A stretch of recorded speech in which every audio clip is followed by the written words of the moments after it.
Assalamualaikum warahmatullahi wabarakatuh. Selamat pagi pemirsa, bertemu dengan saya Gung Karsana kali ini di program iNews Jabar.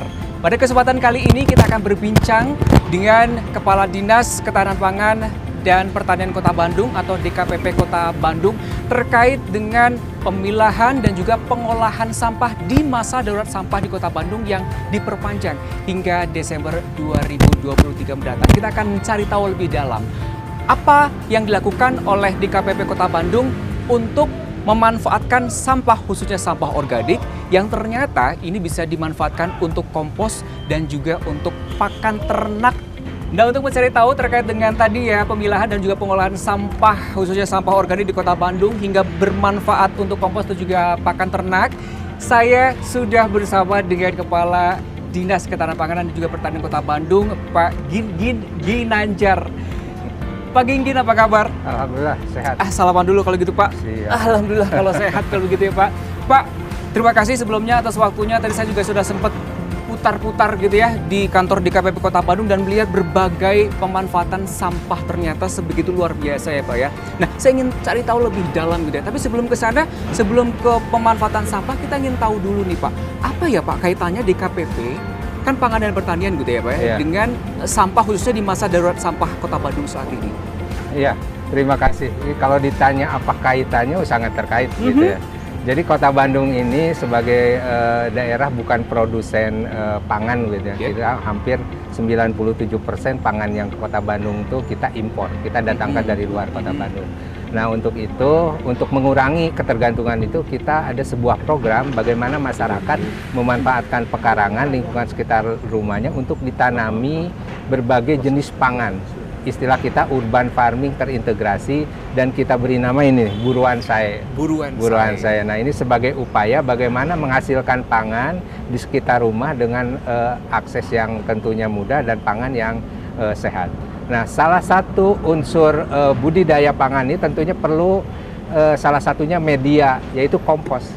Nah, justru dengan sampah ini, khusus sampah organik, bagaimana itu diolah menjadi kompos, dan kompos ini menjadi bagian penting dari pengembangan ketahanan pangan atau buruan saya tadi.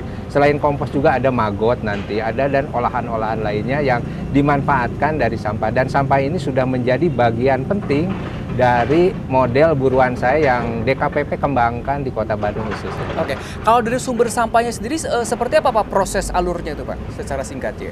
Jadi prinsipnya kita bagaimana kan dengan adanya kondisi hari ini Kota Bandung darurat sampah, bagaimana setiap kita ini mampu untuk mengelola sampah secara mandiri. Salah satunya dengan melakukan pemilahan.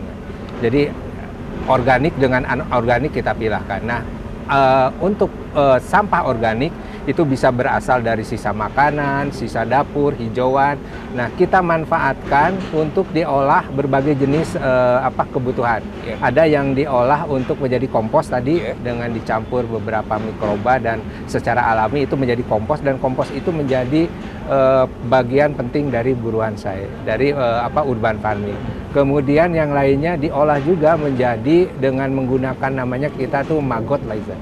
Dengan menggunakan BSF ini satu pendekatan yang mengolah sampah organik secara cepat dan hasilnya itu bisa menjadi bahan pakan untuk ternak, apakah ikan atau ayam. Bahkan bagian lain dari maggot ini bisa juga sebagai pupuk gitu.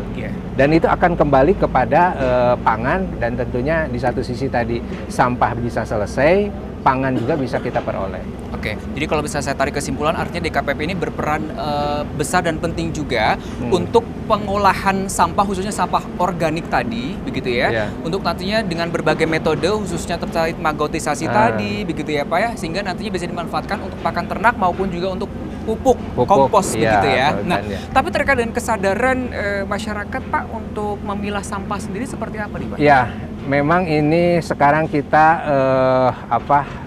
tidak ada kata terlambat. Kita sedang memulai, bahkan secara regulasi kita sudah mengeluarkan keputusan wali kota, bahkan ada inwal gitu terkait dengan bagaimana tadi mengolah sampah secara mandiri gitu ya.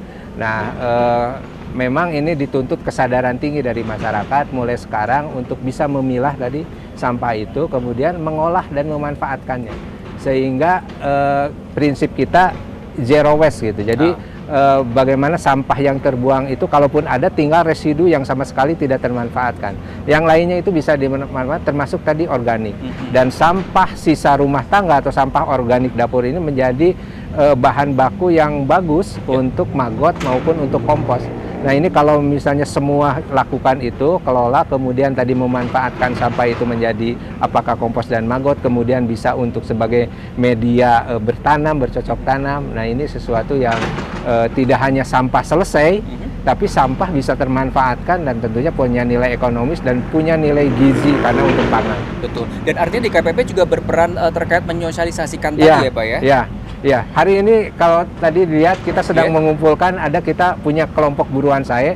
Nah, hari ini pun kita sedang mensosialisasikan kepada teman-teman bagaimana tadi pemanfaatan organik itu untuk bisa optimal, bisa dimanfaatkan untuk buruan saya. Nah, jadi kita lakukan sosialisasi, pendekatan termasuk edukasi ke berbagai pihak karena memang ini perlu kita kawal betul dan terus-terusan kita lakukan edukasi ini sehingga suatu saat ini bisa menjadi pola perilaku baru, kehidupan baru sehingga sampah itu ke depan tidak menjadi masalah. Sampah ini menjadi bagian hidup kita dan punya nilai ekonomis. Terkait program buruan saya ini Pak, bagaimana antusiasme dari masyarakat sejauh ini Pak menyambut program ini?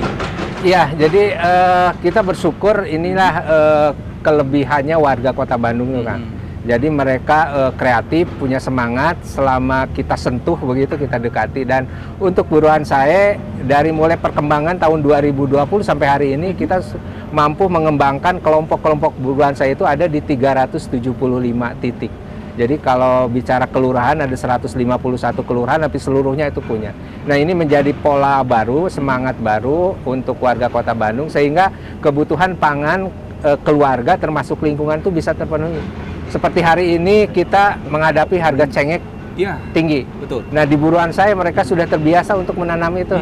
Sehingga kebutuhan itu dengan adanya harga naik tidak terlalu terpengaruh karena mereka bisa akses, bisa produksi dari lingkungannya sendiri. Mereka sudah punya di kebunnya sendiri. Ya, begitu paling ya, Pak, tidak ya? tadi untuk kebutuhan keseharian itu bisa terpenuhi dari kebunnya atau halamannya sendiri. Oke, Pak Ginggin ini lebih menarik lagi. Saya ingin tahu lebih dalam bagaimana sih sebenarnya masyarakat ini nantinya bisa mengakses begitu ya hasil-hasil pengolahan sampah seperti tadi maggot. Kemudian juga maggot ternyata juga bisa dikembangkan lagi jadi beberapa termasuk pelet ya Pak ya? Iya. Nah, nanti kita akan cari tahu lebih dalam ya Pak ya? Kita boleh agak muter dulu ngobrol-ngobrol lebih jauh nantinya ya Pak ya? Baik. Ayo Pak silakan Pak.